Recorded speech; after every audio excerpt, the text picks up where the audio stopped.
everybody, welcome to my channel, Miss Criticizer 2021. Hope you all are doing well. Family of Chantel Season 4 Episode 12. Again, I thought that this was the season finale, but hey, TLC is milking this show. TLC is milking this show, and they said, hey, this might possibly be the last season we might be getting from the family of Chantel. So why not exploit it till the end? Even though they're also having repetitive scenes of what these casts are saying every single time. Hey, they said, let's ride this till the wheels fall off.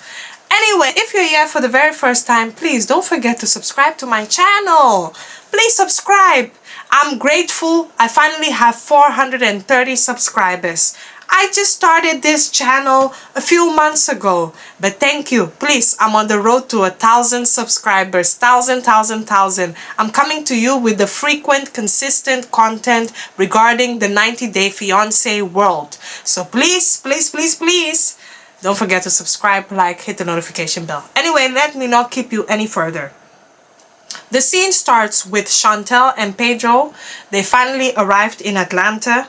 And unfortunately, they did not speak throughout their entire trip. Since the time that they were in a taxi in the DR, in the plane, and also now in their taxi back to their home in Atlanta, not one word. Awkward silence.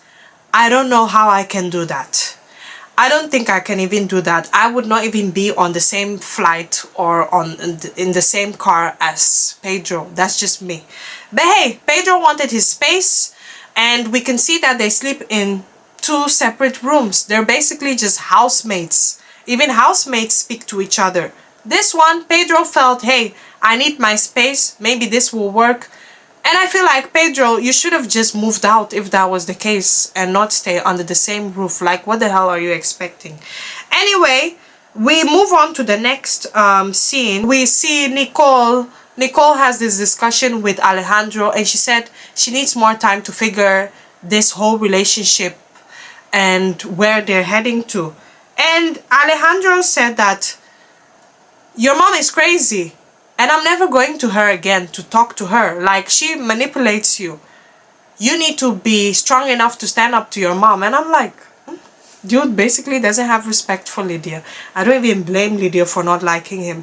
Because he said that, what more does she want? I'm divorced and she still has something to say. And Nicole said, no, it's not about that. She just feels like you have a bad character. It doesn't matter if you're divorced or not. That's just your behavior and I need more time.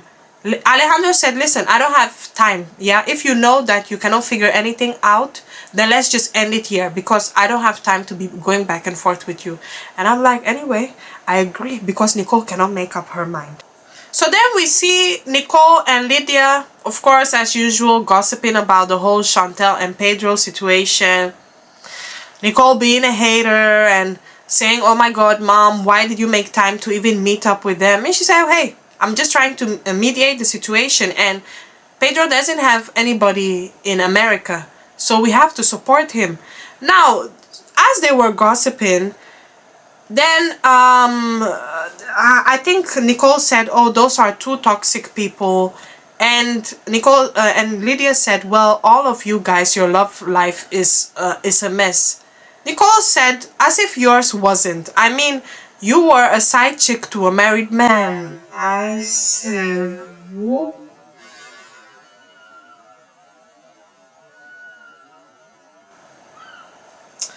Ooh.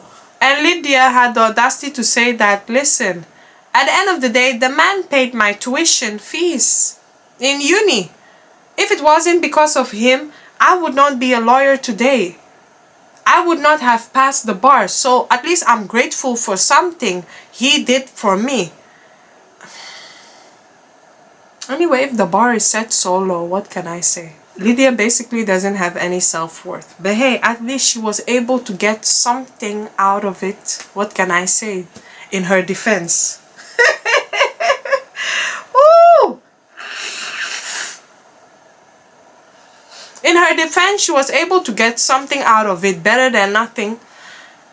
again, there are some men that will fly to these countries, impregnate the women, and the best they could get them is just, hey, going out for dinner, paying for their transportation fees, and that's it. They couldn't get anything out of it. But according to Lydia, hey, she upgraded. The man paid for her tuition fees, and even though he was married, even though he was sneaking up at night to only see her, made a second child, and she was just there available. But hey, what can I say? And to finalize it, Nicole also told her mom to stay out of her business. She's grown. She doesn't need... So Chantal meets her friend Destiny. And she explained everything that happened. Because for some of you that don't know, Chantal informed... I think the only person that knew that Chantal was heading to the DR was Destiny. Her family was not aware. Nobody was aware. It was only Destiny that knew about it. So of course Chantal will tell her everything that happened. And she said, I met up with Lydia. I got her a pair of glasses. I told her I wanted to mediate things with the family, learn about the culture. And Destiny asked, what kind of glasses? She said, Gucci. And she said, oh, that's a bad idea. And I said, that's the same thing I was saying in the earlier video. It looks like you're trying to bribe this woman. It looks like, oh, you're only buying something for her because you need something. It's not a good look. And of course, Chantal was pointing out her view. In the Dominican culture, when you're coming from the West, you need to bring something from where you're from, gifts and all that. So that was what she was trying to say, and how she saw it, because she bought Lydia a laptop before. And I'm like, Even let me tell you guys a story, because it's not even only in the DR, it's I guess everywhere. You know, when you're coming from the West, it's a different, it's a different thing. Like even us too, when we go back to our countries, or when I go back to Ghana, I buy gifts too. You cannot come empty-handed, and it's true. It is part of the culture, but that's like if you're in good terms with the person. Me personally, if I'm not in good terms with you, you will not see me. And let me tell you guys a funny story. How some distant family members, they'll come with excuses like, oh, they're not going to ask it directly, but they'll say that, oh, I just wanted to know, like, how much does this laptop cost in your country where you're in, the one in the West, in UK? Because that's mind games. They want you to take the initiative to buy the laptop for them. And this was a family member that I was dealing with, yeah, a distant one. And you think that I'm stupid? I said, you know what? This is it. This is the one I found. £400. Right here, right now. This is it. You wanted to know the price? I present you with the price. This is what I found on something Amazon.com. Now, if you want to send me the money and I can purchase it for you, it went mute immediately. Up till this day, I'm still waiting for the person to come back. Yeah, no. Do you think that we have money growing on trees here? Seriously. It's the same thing over and over again, but that's just my case in my scenario. But that was what Chantal was saying. So she was explaining how Pedro flew to the DR. He got angry, he got mad, nothing got resolved, even though she feels that at least Lydia was objective, she was not biased. And the friend said, well, that's a close step. It's baby steps we have to take. We cannot fully dive into the solution. Is baby steps, and hopefully it will get resolved. At least Lydia is seeing both ends, and I'm like, Lydia is only looking out for her son, rightfully so, but at least she was objective. When Chantal said that I've been knocking on his door, even though we're isolated, we don't speak to each other, but at night I sometimes knock at his door, I cry, I explain myself, I get angry. And the friend said, he told you to give him his space. Just respect that. Give him his space, because you're only making it worse. And she said, but what do you expect me to do? I'm leaving home. I see this guy. It frustrates me. And I said, yep. So the next scene, Pedro eventually decides to see a lawyer. a divorce lawyer at that. And he asked his options. He asked, oh, okay, how is it going to be? The woman said that, well, you know, according to the law and all that, Chantal might be responsible for you in the next 10 years. That still stays. Just because you're an immigrant does not mean you don't have right. You still have right to certain privileges, and you've been married to her for 7 years. So there needs to be something. And he said, oh, I don't want to cheat her. It's still 50-50 on our side. I just want to see if what can be done, and I want everything to be fair, blah, blah, blah. And the woman explained that divorce is not easy, you know, you have to pay roughly 10K, and she was just highlighting the requirements and everything that, you know, that comes with it. And so Pedro was fake crying and say, I cannot believe that I'm coming to this point. I asked Chantal to give me my space, but she wouldn't give it, this and that. So he's considering a divorce.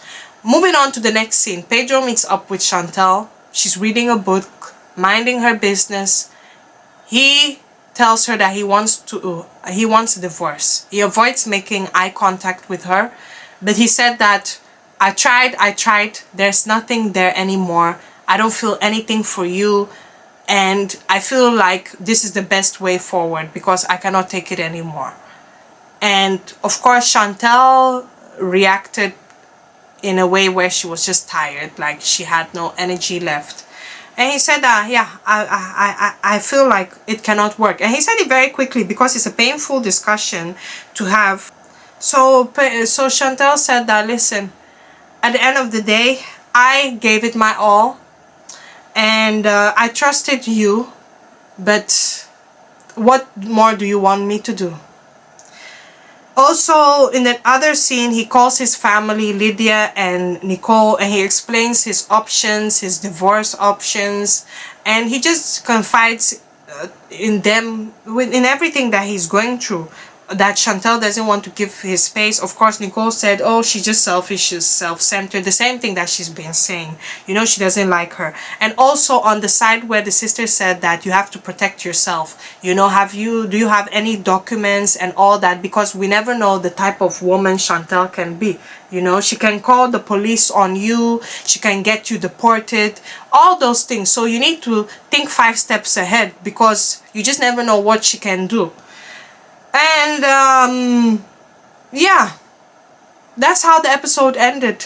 And I thought the episode will end right here.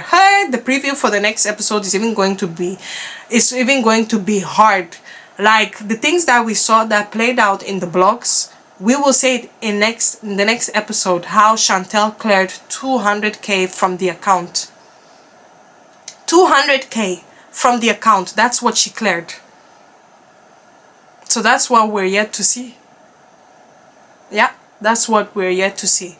Yeah, again, I don't have anything to say. I've been saying what I was saying in the previous episode, in my previous videos, my previous reviews. It's the same thing I'm going to say, and I don't want to sound like a broken record, you know.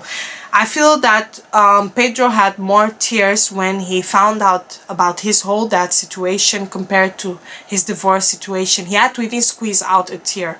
Like, at the end of the day, it is what it is. If it's not working, it's not working. You cannot force it. Both of them don't have the same interest anymore. Pedro is saying that, oh, now Chantal family would think that I'm an opportunist and that I only used her for the papers, and that's not the case. Well, I don't know, Pedro. Again, you don't want to fight for your marriage. No marriage is perfect, and the change should not only come from you, it's from both of you. It's teamwork. But again, if he's not willing to put in the effort, then it is what it is. Now about Chantal, in the next preview, what she's going to do, hear my opinion in the next preview. But hey, I'm team Chantal. It is what it is, you know. The way he went about it is just, I tried to give him the benefit of the doubt, but he's not making things easier. Anyway, guys, don't forget to like, share, subscribe. Take care. Bye-bye.